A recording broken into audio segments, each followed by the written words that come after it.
Newsload London presents.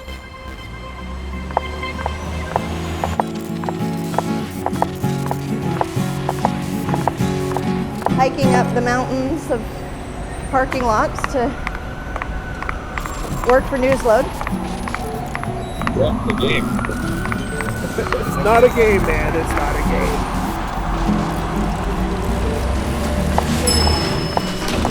I like your haircut.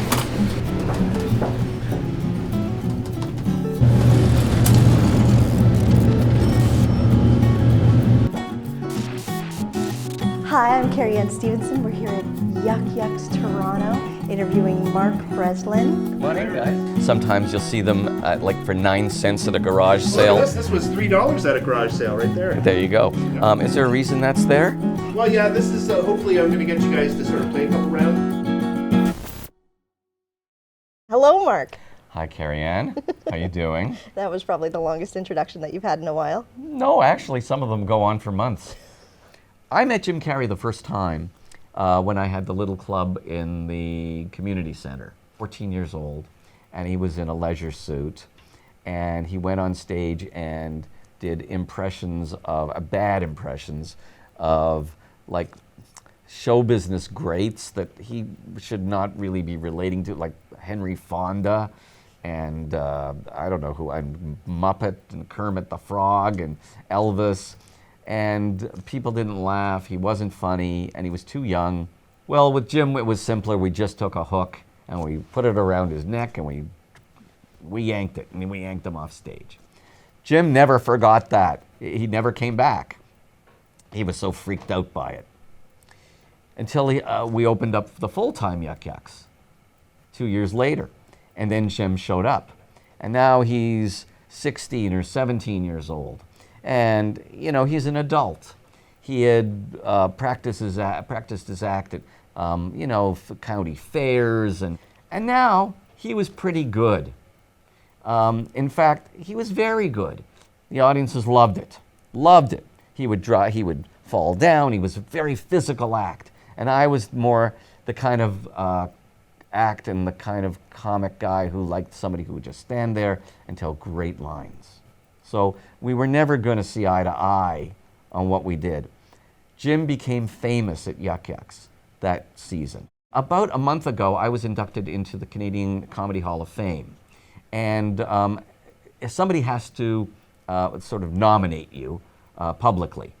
And the producer, Tim Progosh, somehow got to Jim Carrey.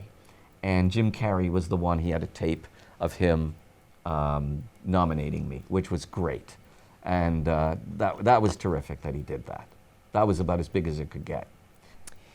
My family was in the strip club business. What? Long ago. My Uncle Harry managed the Victory Burlesque during the 50s and 60s. It was the big, 500-seat. Oh my gosh, did you get to talk to all the dancing girls? Yeah, but I was like 10.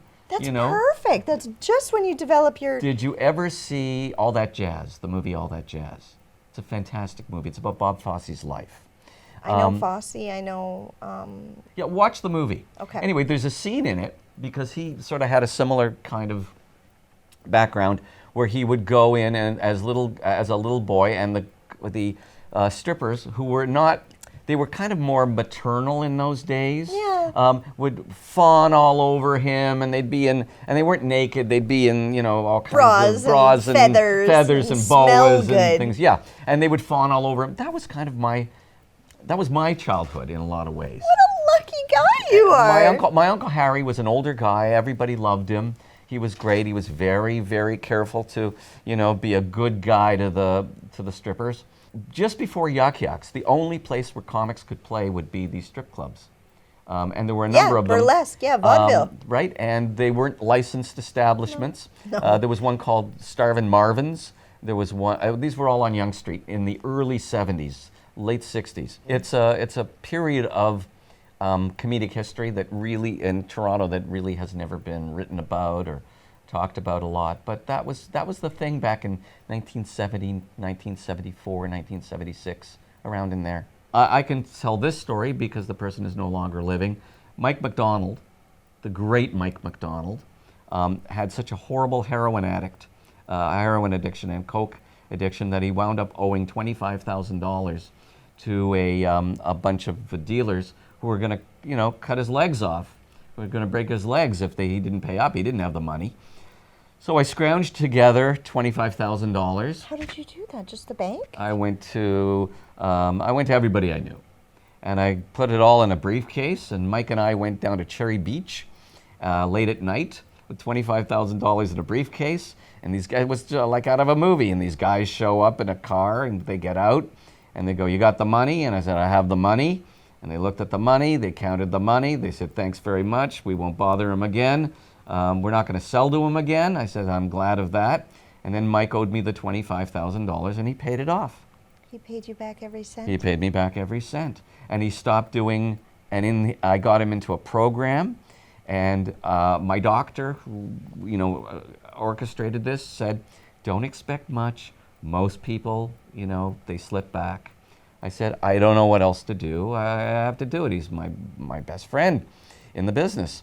So he never slipped back, but unfortunately, he found a drug that was even worse than heroin. Jesus. He became a Jesus freak, and it really hurt his comedy. Heroin was way better for his comedy than Jesus. What is your knowledge of the comedic talent that you've seen around the world? Okay, well, this business is really unfair. And it's unfair because there's no middle class. You're either struggling or you're making too much money. 1% of the practitioners of comedy make 99% of the income. Yep. That's a very unhealthy business. First Snatch was a bit that I was sort of famous for at the time. Remember at Yuck Yucks, your comic is right in front of the audience. Oh yeah, like they're right it's there. literally a stage table. They've pretty much got their feet on your stage. Yeah. And what I would do is they would come in, they would put their purses just on that lip of the stage, and I would grab the purse and I would go through the contents of the purse. Oh, it brought down the house. I would do things like, they would have a bank book, and I would read out the balance of the bank book. Then I would they would have checks, and I would distribute the checks to everybody, and I'd say, make sure you don't write more than, the balance, which is, and then I would go over the balance again. That's identity theft. Oh yeah, this was a wild piece. And sometimes people would steal things. Like we had Yuck Yucks ashtrays, right? Yeah. And sometimes I would open up somebody's purse and they had stolen the ashtray already. Sometimes I would find drugs in there. Nice! Right? Oh my God, like And a bag of cocaine? Never cocaine, but I found pills, and I would find pot. The pot I put in my pocket. And everybody would go crazy laughing. And later on, the person would come up to me and say, "Can I have what you took?" And I said, "I don't know what you're talking about." And I would wind up with a nice bag of pot. After Jim came Howie Mandel, right next to each other. But Howie and I got along great. Howie was wild and crazy and did anything to get a laugh. And that was so un-Canadian. Canadian comedy up until that point was so... Didn't he have like a glove on his head? Yes. And he would blow a straw through it and do a rooster bit? Yeah. He had hair? Yeah, he would do anything. Really anything to make people laugh. He dressed up as a toilet once and used his hand as a sock puppet as a turd. I mean, he would do just anything to make people laugh, and that's what made him so absolutely fantastic. Because in Canada, people were very polite comedically for the longest time. One of the things Yuck Yucks did, and how he added to this, was blow that up and blow that apart.